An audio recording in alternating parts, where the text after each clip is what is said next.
The gospel of God, because it's all about what life is and what do you do in order to live well so that you will guarantee the point, the trajectory from where you are now to where you're headed. And so let's not do guesswork today. If we're going to talk about history, we better be precise and accurate, lest we insult a portion of humanity. I'm not intending to do that. And so today we will look at the historical data of the first Christmas story. And hopefully we will find ourselves anchored into the historicity of the gospel and therefore see where this lines up with our own story. Especially as it relates to love. And so let's start the story. The true story of Christmas. And it's in Luke 2, 1-21. Of all the gospel story writers, the doctor, Luke, the physician, writes the most chronological, the most precisely nuanced history of the first Christmas. And so he goes. Notice that there are three important factors in the way he does history. The first is he gives you a precise direction that this history is unlike any other. Normally history, you can look at it this way, am I going this way, or am I going that way? This history is different because it's theological. And the presupposition is God began the story. So it never starts with the origin of humankind. It starts with the infinite, no beginning point of God. It is saying that Christmas actually is not some kind of an afterthought, but it's actually in the divine plan of God, since time has no limits, and that it's brilliant. It's beyond our comprehension, so it must be stated clearly so that we can have a grasp on what it is and where we are in the equation of the story. The first one has to do with direction. So look at the account in chapter 2 without wasting any time. The precise historian Dr. Luke cites human history. In those days, Caesar Augustus. Now, who is Caesar Augustus? Of course, for those of you history buffs, that's Octavian, right? Octavian was born on September 63 BC. It's not a mythological figure. He is an actual person, and he's the great-nephew of Julius Caesar. You know that. And you know that after the murder of Julius Caesar, he was named the chief heir, and he was grafted into the triumvirate ruler of these three big shots, Mark Antony and Lepidus. And you know, Lepidus was ejected from power and in 36 BC. And you know what happened to Mark Antony because of his affair with Cleopatra. He got defocused. And so he got ejected from power, and that leaves us with Octavian. In 31 BC, he was left alone. In 27 BC, actual history day, Octavian was given the Greek name Sebastos. In Latin, that is Augustus, meaning the emperor who reigns with peace. And so in the historical accounts, you know, Augustus, the Caesar Augustus is Octavian, Sebastos. Actual history figure, you look at your historical books, this is the Roman emperor, Caesar, the Roman Caesar, who reigned with pax, with peace. Isn't that interesting? That during his reign, God would ordain the timeline so the child of peace would come during the reign of peace. Interesting. In those days, Caesar Augustus, we are told, issued a decree that a census Let's break it down there. So there was an issue, a promulgation, a decree, and normally a decree is stamped by the Senate, but guess who pushes it? Caesar Augustus forces them. Approve that! And of course they do. And he issued a decree that a census should be taken of the entire Roman Empire. And that includes where Joseph and Mary were. The equivalent is this. You know, the genius of Octavian is all about peace, and he is a genius. He is a sociological phenom. You know why? Because he is so good and keen making sure that there are no division within the populace.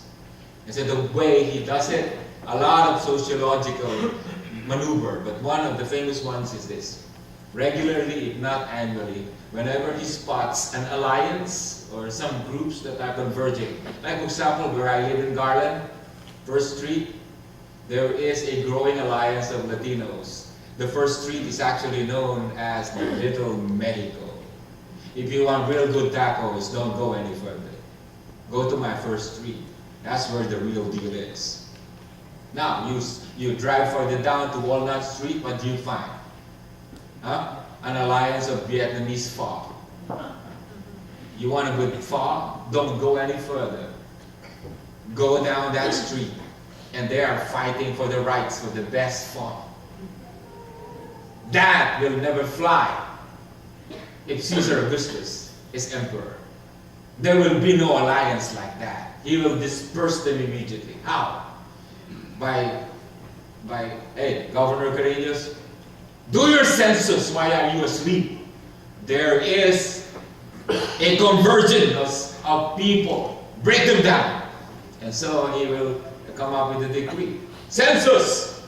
Each one back to your places of origin. David Talagin, where are you from? Santa Rita where? Santa Rita, Olongapo City, Philippines. That's where you're from. Chris, my friend, are you native from Garland? From where exactly? Dallas. Dallas. Yeah. That's your point of origin. Ariana, where are you from? Lubbock, Texas. Remember your points of origin. I won't go any further, but those three, they know exactly where they're from. Based on this, you know what Caesar Augustus is going to do? He's going to implement the decree. On January 1st, 2019, that day, all of you ship back to where you came from. And you better register your name or else you're going to be in prison. And because there were no airplanes, and there were no trains, and there were no trucks, and there were no cars, they did it by walking back to their points of origin. Now tell me, David, if you walk from here to Olongapo City, and you register to Olongapo City in Santa Rita, are there any chances that you'll come back to Dallas? No way. That is genius work, people. That way, there are no alliances formed. You got it? Oh my goodness, they cannot form alliances because they simply got shipped back to their points of origin. My goodness. That's genius work. And so that's what he did. He issued a decree that the census should be taken of the entire world, Roman world. This was the first census that took place while Quirinius was governor of Syria. Who did the census? Quirinius. Historical account. There are 2 times in the reign of Quirinius that he issued a decree. 2 times. This is the first. Is that accurate? You bet it is. Dr. Luke did his research. Very well done. And so everyone went to their own town to register. Everyone, no exception. And so we move to verse 4. Joseph and Mary. Joseph also had to go. So he went up from the town of Nazareth in Galilee, from Nazareth in Galilee. He had to go because of the edict, because of the decree. He had to go to Judea, to specifically Bethlehem. Why? Because that's where he came from. Because he's from the line of David. Now that's too bad. But is it too bad? Well, you know who the prophets are in the Old Testament? They are the guys who God picks and tells them, you know, you're my chosen prophet. I'd like to download an app so that you can see for yourself what's going to happen when I send the Messiah. So one of the guys that got chosen was a guy named Micah. And he was a prophet. And God downloaded an app. He saw it clearly that the Messiah, if he's going to be born, will be born in a certain place. Bethlehem. Now, how in the world can the Messiah be born in Bethlehem when Mary is actually in his third trimester and he is kind of like in her rocking chair in Nazareth? And you know the distance from Nazareth to Bethlehem? It's 90 miles plus 7. So it's more than 100 miles. By the way, let me remind you, there are no cars back in the days. Not really bicycles. No bicycles, nothing. Nothing. You've got donkeys. It's your best bet. And so by force of a political decree, there was no option. Joseph had to talk to Mary and say, Mary, I know, baby, you are in your third and your final trimester. You can't do anything about this, but we've got to go to, we've got to go to Bethlehem. Do you know the distance of Bethlehem approximately is from this place to Tyler, Texas? Imagine that. Imagine, who's pregnant here? One thing I know, when my wife was pregnant with our firstborn, on the final trimester, it is inconceivable, people, for me even to propose anything like that. If I tell her, honey, on the final trimester, let's, you know what, I'm going to do hotter than hell. And so I'm going to ride a bike, and you just ride on my back, buy the bike, baby, it's going to be cool. And the road is smooth. That's not even a proposition, but for her to tell her that we are going to take a walk, excuse me, you can't do that. I have a donkey. We're going to travel 100 miles because I have to go back or else we get imprisoned here. That's absurd. But I don't know how he did it. He was able to do it. And if you think that is some kind of an off thing, he really didn't have a choice but to obey. Because back in the days, you do not disobey the great Roman Empire. However, Caesar Augustus thought that he was a social phenom. He didn't realize that he was no match to God's fiat. When God says that the baby has to be born in Bethlehem, I don't care what you do. Even if you are the greatest power on planet Earth, I will make sure you will not hinder my plan. Little did Augustus Caesar know that he actually facilitated it. Isn't that crazy? He facilitated it. the couple didn't have a choice but to move to Bethlehem, which is prophesied by Micah. That's where the baby will be born. And talking about direction, my point is this. When you think about it in your own life, cut and paste that. When God says something about you, if it's a clear promise and you can source it in the document called the Word of God, it doesn't really matter whether you believe it or not. It's going to happen. But be kind to yourself.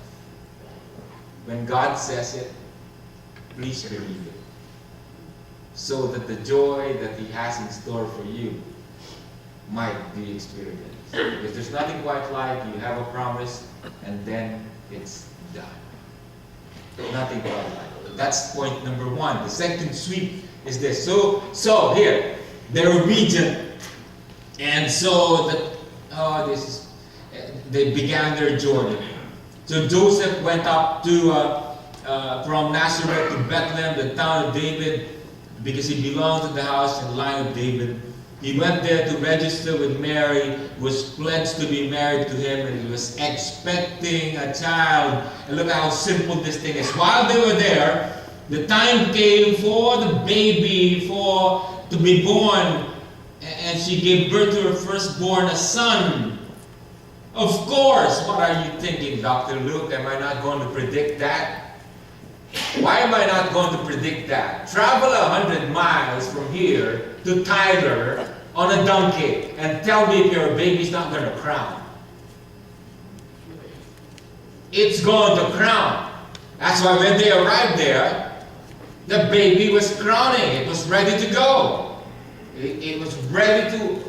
I'm ready. And the thing is, if you traveled 100 miles, again, if you were married, what would be the foremost thing in your mind and in your heart? Like, it's the final mile. You were in the donkey. And Joseph, why did you have to put me through all this, baby? Why did we have to travel? Does that happen to you, people? Does that happen to you? You're faithful to God and you reach this crazy thing, that something crazy happens to your life, and you're wondering, you're telling God, God, I'm faithful to you, but why am I suddenly in a donkey? Now, let's add more imaginative processing here. Do you know the occupation of Joseph? He's a carpenter. No ordinary slouch. He was a master craftsman. So I take it, he knew that he was going to have a baby. Perhaps he predicted that he's going to have a son, because that's what the angel said. So if you're a master craftsman, you're a carpenter, he probably had the baby crib ready, with the best wood. It's probably there ready, in their well-crafted room, because he's a carpenter. The wooden accoutrements were also there. I think all kinds of important features. You know how handyman people are? My goodness, they do great woodwork, I said. Now none of that is now available because they suddenly left abruptly. There was ground zero, nothing. Just the donkey, Mary, and a backpack. That's it. And you think when they finally reached Bethlehem, of course, this is the Son of God.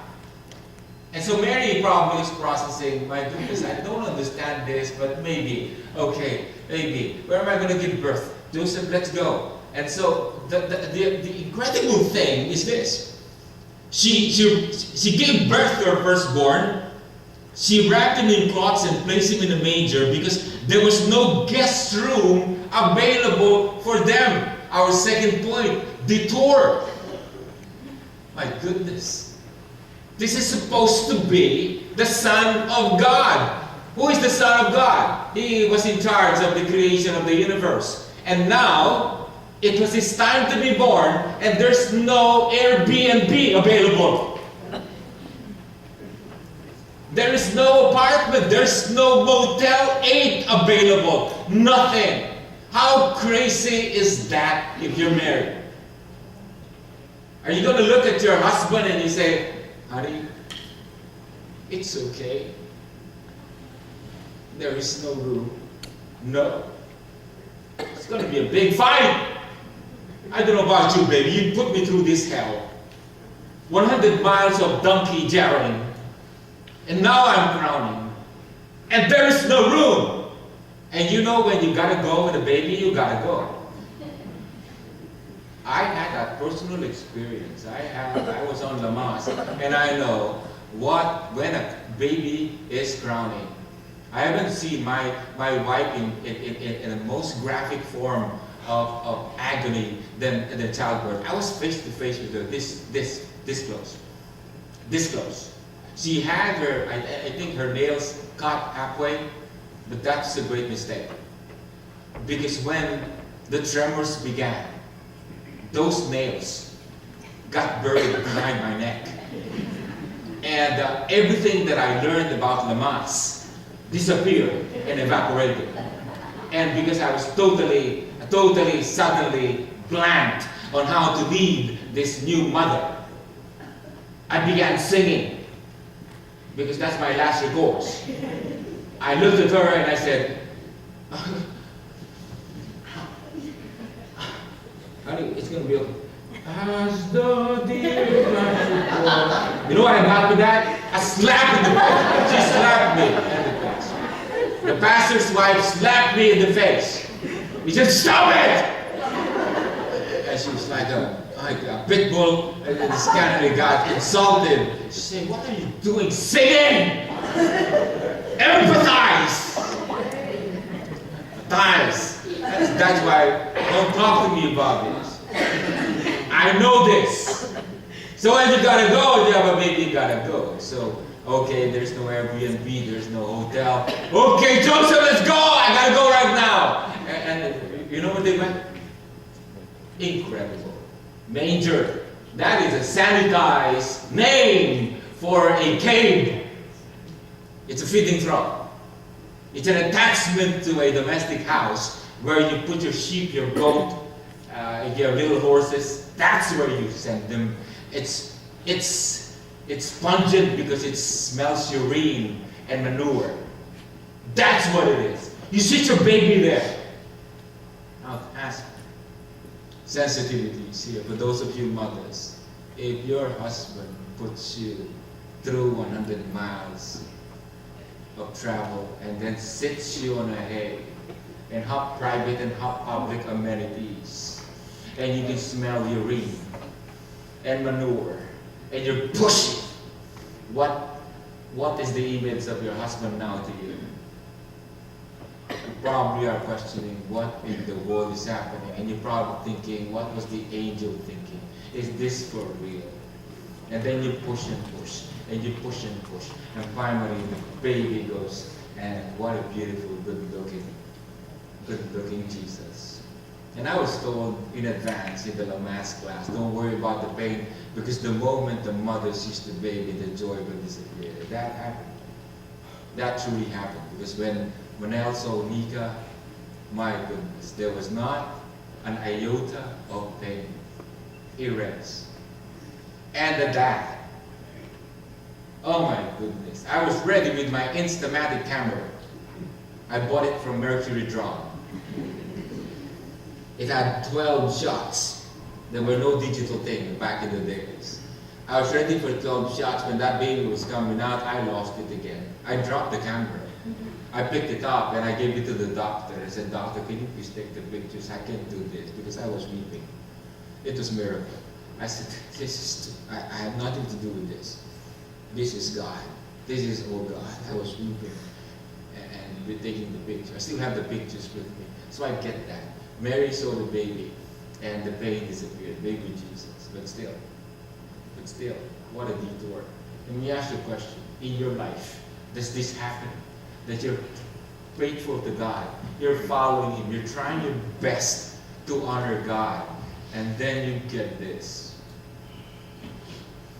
What is your manger? What is your cave? Do you get this? I get it all the time.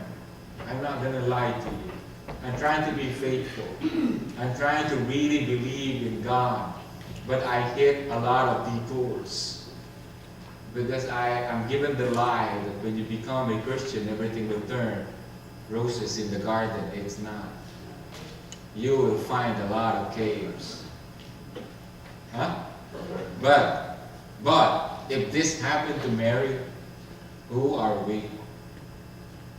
So what is your cave? I'd like you to circle your cave right now. I'd like for you to circle your sojourn, your journey, 100 miles probably. Some of you are in that journey right now. Circle it. And then attach beside that note, just like Mary and Joseph. So you're in good company. Don't ever think for a second that just because you are in a cave, that your journey is incredibly absurd, that you have been abandoned. No, you're not. It's actually part of the download of love that God has been preparing for you for such a time like this. But there is a detour, to be sure. That's point number 2. However, the story does not end. So here's Mary, the baby boy, and Joseph probably scratching his head. and wondering, where do we go from here? My goodness, it's really smelling bad in here. And I wonder what God is thinking. Why are we here? The Son of God is supposed to redeem the world. What are we doing here? And then, like a Steven Spielberg movie, the camera pans away from the birth scene and gets transitioned into another section of the community where there are shepherd boys. So let's look at what happened to the shepherd boys. While the baby was born, we are told there were shepherds living out in the fields nearby. Let's camp on the shepherds for a second. The shepherd boys in Palestine were the lowliest in terms of economic remuneration. They're not lonely. They're not only lonely in the economic strata, but they are lonely sociologically because you just don't want to be friends with shepherd boys because they're considered the lowliest in terms of occupation. They're seen as dirty people. They care for the flock, that's it. They're marginalized. And so you wonder, what was God thinking? If this is the Son of God, why did He choose some senators or influential philanthropists to tell them that the Messiah, the Redeemer, is born? And so, please come, RSVP. Please come, see for yourself, the Messiah is born. He didn't do that. He made sure that the first respondents, the first to see the miraculous salvation of humanity, He made sure that they're going to be ordinary people. Not ordinary, but lowly ordinary. Shepherd boys. And I began processing and began to understand why this is so. Because in Manila, if I began chatting or talking to senators or councilors even, or governors, or people in the high places in Manila, I'm not sure if I'm registering well. Because they probably will say yes to me, but they're not even listening. Because I understand that sophisticated people, higher education, are processing a lot in their heads. They're pretending that they're listening, but they're not really listening. But I take it that when I go to Manila and I talk to the cargador, the ones who carry the luggages, when I go to Manila, when I go to Pampanga, and I go to the marketplace and I look at the balot vendor, the mambabalot, and I talk to them. When I go to San Fernando, Pampanga, and I spot the fishball vendor, the one that has a cart and sells fishball, and they got all kinds of dip. That's fascinating. I miss that. I used to play basketball in the streets, and the fishball vendor would come, and it's all dust, but we don't care, because that actually adds to the flavor. Yeah, we're playing basketball and the dust hits the thing. And then there are three kinds of dip: the sour, the sweet and sour, and the super hot. And what you do is you get the fish ball, you have barbecue sticks, and you stick as many as you can, like 5, and then you dip it. And you notice that there have been 1,000 dips before. Some alien character is floating, but you don't care. Because this thing is absurdly good. And that's the reason why we never get affected in the US with any virus. Because we were built strong. Yes, it did that. But I understand when I talk to the fishbowl vendor, when I tell him something, even if it's not true, he takes it, hook, line, and sinker. He takes it like it's true. They have very simple categories. So the reason I think God made sure that the first responders were shepherd ordinary boys is because they're pure in the way they receive things. Huh? You tell them something, they take it. Sharp! No questions. And so you better be careful in talking to these little ones, God says. Do not mislead them, because you're dealing with me, God says. These little ordinary ones. Don't mislead them, because they're so pure. And that's the reason why God, I think, showed up. An angel showed up to the angels and in glory. And the angel said, the Messiah is born, and the joy of heaven, joy to the world, is now available to you humans. God made sure the joy in heaven is now going to be tested in planet Earth. Because the Messiah is born. And then the angels were, wow. They didn't process. They didn't calculate. When the angels left, you know what they did?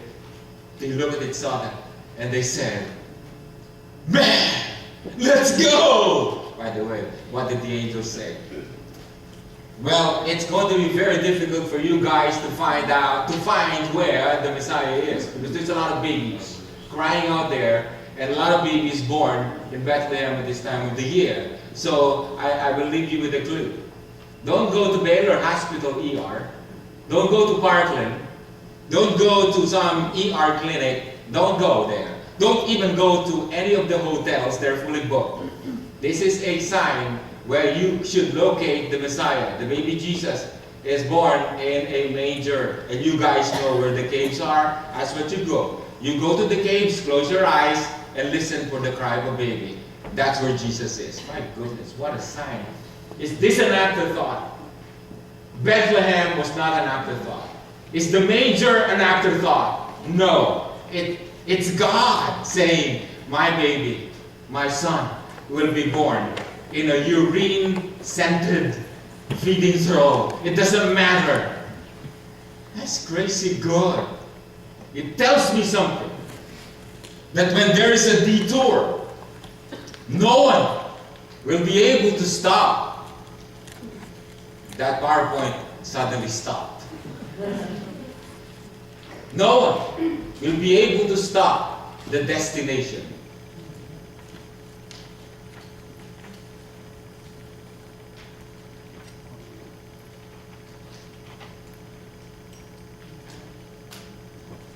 Next one. That's a detour. But no one will be able to stop the destination. Did you see this?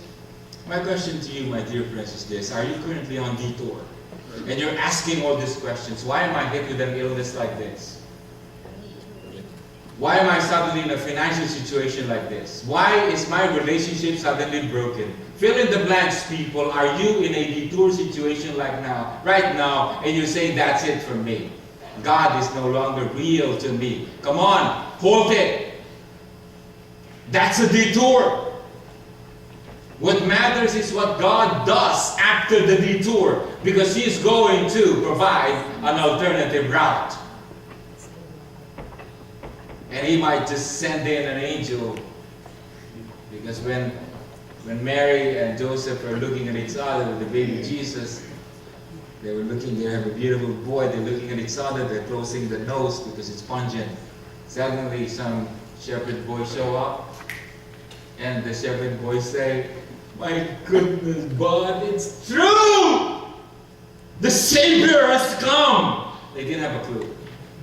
Joy to the world! The Lord has come! And Mary was looking, guys, what is this? But some angel showed up, man. Sorry, we can't contain this joy.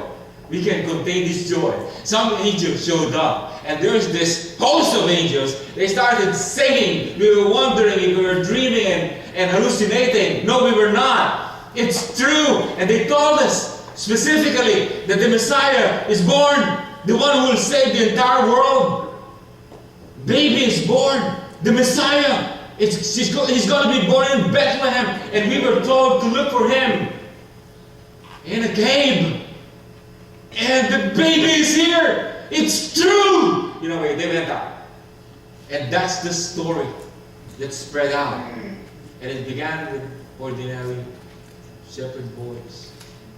They understood that the joy of heaven is now no longer contained. It spills to humans. How dare we ignore the offer of God? For such a time like this, one more point before we leave. When baby Jesus was born, He was wrapped in swaddling clothes. Do you know what the swaddling clothes are? No, it is a fancy world we live in. When a baby is born, they've got all kinds of, oh my goodness, good-looking wardrobe for babies. I look at the pet store, and the wardrobe for dogs is out of this world. Out of this world. We dress our baby dogs like they're going out of style. But babies, oh, you should go to the baby shop. Look at when my wife was pregnant, it's old-fashioned maternity dress. But today, Lululemon people, all sorts of wonderful looking, preggy attire. Back in the days, you know what was wrapped around Jesus? He was swaddled in cloths. You know what kind of clothing, according to biblical scholars? The one that you use when a person dies. Because there was simply no preparation. But that was actually not an afterthought. Because the baby knew from the get-go that the reason why he was born was because he's going to die for us. So that our joy might be made complete, he had to take the sorrow to himself. He had to go to the Via Dolorosa. I'm going to wear these swaddling clothes so that you won't have to wear it. I'm going to go to Calvary so that you won't have to go. I'm going to die here so that you won't have to do it. And that's the baby boy. From the delivery, he knew already that he's going to love us all the way. That's why love, properly defined, is Jesus. Love is a person. Love is Jesus. I made mention. We are superficial beings. Because if we are interested in someone, we tell them who we are. 50%. 75% we tell them who we are. We hide the 25% dirt. Because they won't like that if they fully know who we are. And that's the end of it. How can we pursue them? How can we pursue a beautiful lady? Because they're not going to accept that. So I disclose only 50%, but I feel stupid after that. You know why? Because I know if I only reveal 75% of myself, and then she loves me 75%, that is superficial. I'm only loved 75%.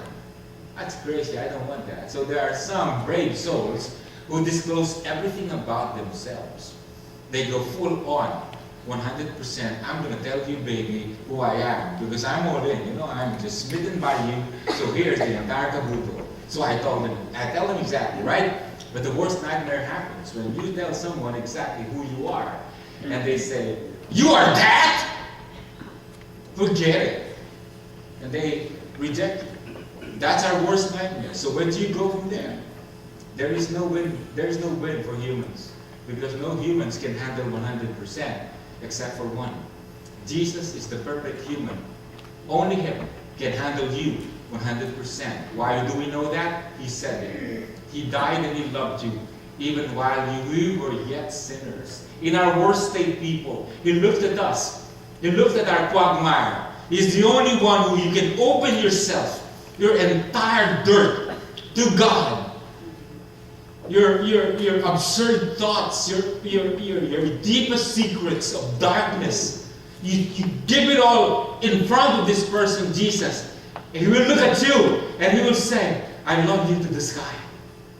Who can do that except Jesus, the one who was born, wrapped in swaddled clothes, went through the hell of Via Dolorosa and crucified and dropped his blood so that he can redeem you in the marketplace. That is love.